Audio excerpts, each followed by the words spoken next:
The Left Hook Boxing Show. I came at y'all in slow motion with that left hook because several of you have complained about the body hand speed. But anyway, hey, what a great couple of weeks of fights that we have had.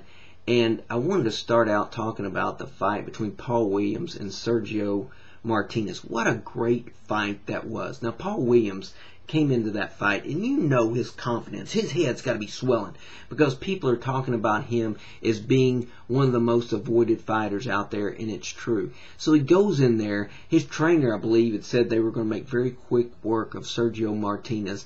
And how many times does things like this happen? That's why you fight the fight. You go into the ring, and everything seems to be going good early. Paul Williams puts Sergio Martinez down, and it looks like everything is going according to plans. But then how often things change so quickly, and Sergio Martinez lands a blow, and Paul Williams finds himself on the deck, and it isn't some glancing blow. Paul Williams is hurt in the first round. And you know what's got to be going through his head. He's probably stirring, hey, what's going on? What's going on? Turn out the lights. But he struggles himself, gets back up, and proves the warrior that he is, and fights a good competitive fight. Now, he won the fight on the scorecards, and a lot of people thought Martinez won, and then that one score by that one judge was just outrageous. Everybody knows that. But, you know, the thing about boxing is there is justice, and it's not meted out by the judges. It's dished out by the fight fans, and when we see something that's unjust, then we have a way of fixing it. And I'll give you an example of the fight that we had last night between Juan Diaz and Paul Malignaggi. Now, Paul Malignaggi, prior to that fight that he fought Diaz in his hometown of Houston, could not get a fight. So he had to agree to these terms where he goes and fights in a smaller ring, I believe, and he fights at a lower weight, and he fights with Texas judges, and he ends up, like he felt like it was going to happen, he loses the fight. But did he really lose?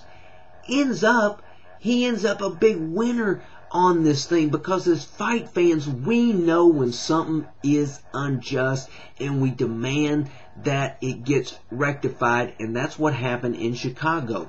We get the different venue, and then Malignaggi comes out and wins the fight. He was just too fast for Diaz. But now, let me ask you this. Whose career would you say is on the rise now? I mean, Malignaggi had this bad decision. He's all upset, and he's wanting to quit boxing. But what's he saying about boxing now? Hey, he is on the rise because he wins this fight, and he's probably in for another lucrative fight down the road. So things have a way of fixing themselves. And this thing with Sergio Martinez and Paul Williams, a close fight. You could say Paul Williams won. You could say Martinez won. You couldn't. I mean, each person could make their argument. But I'm saying that Martinez, although he lost on the judges' scorecards, he's still going to end up being a winner, I believe, because the fight fans liked what they saw. I mean, here's a guy, Martinez, that goes out and proves that he's a warrior and fights 12 hard rounds and does an excellent job. The thing that amazes me about him is how he can keep his hands down and not get hit as bad. He's so fast with his hands. He lunges in real quick and connects, and he avoids punches a lot with his speed, his movement, and his hand speed. So, great fight, and I think Martinez is going to get several opportunities, and the fight fans will prove that there is justice in the world. Now, I want to talk about Brian Minto, Cris Arreola real quick. I know that fight happened last week, but Minto, I was kind of impressed with that dude.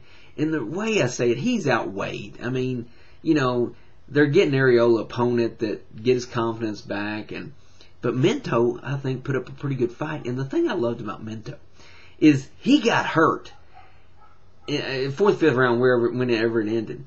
But he got hurt, and most people, when they get hurt, they'll go clutching, or they'll come up and do the rope-a-dope, they'll run away. But this guy, man, it's like he got hurt in a gunfight, and he just pulls out all his weapons and start firing away. I mean, he started swinging, and hey, the fight was over, but he wasn't going to go down like the old adage says, if I go down, I'm going to go down swinging, and he gave meaning to that, man. I mean, he went down, but he went down swinging. Arreola, hey, entertaining fighter. I'm a little worried about him. He put on a lot of that weight back, but you got to say this about Arreola. He is a very entertaining fighter.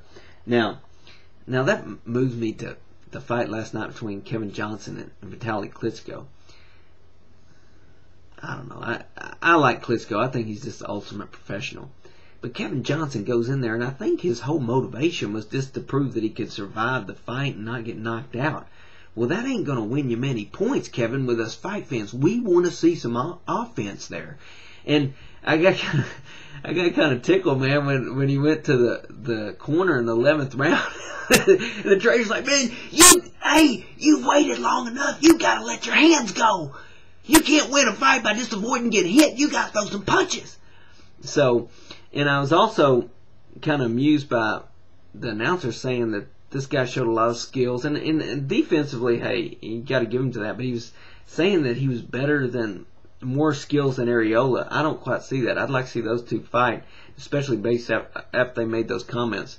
But I don't know. I just see Arreola winning that fight. It would be interesting. So I hope we see that fight. Ortiz got back at Victor Ortiz. I'm running out of time here, so I'm going to hurry.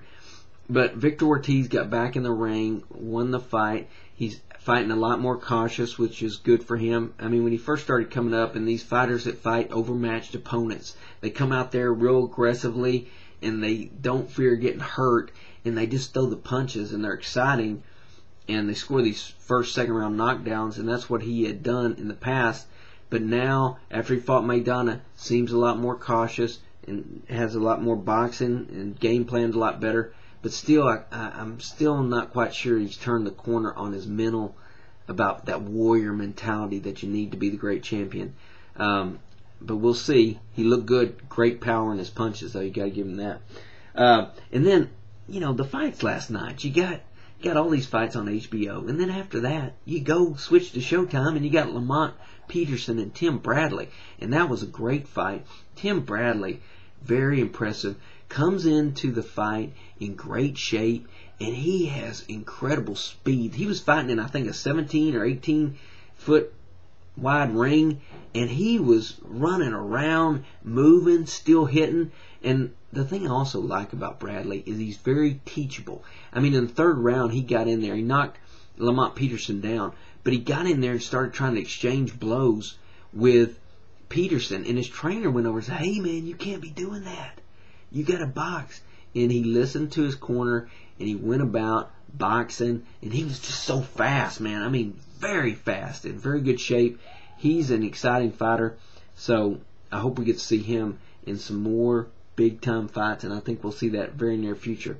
But anyway, I just want to comment. I know I hadn't done a video in a while, and I got to get back into this. I'm really looking forward to, Pacquiao Mayweather. Hopefully that'll happen, and hopefully I'll be out there commenting on that. But thanks for watching. This is Renegade. I'm out.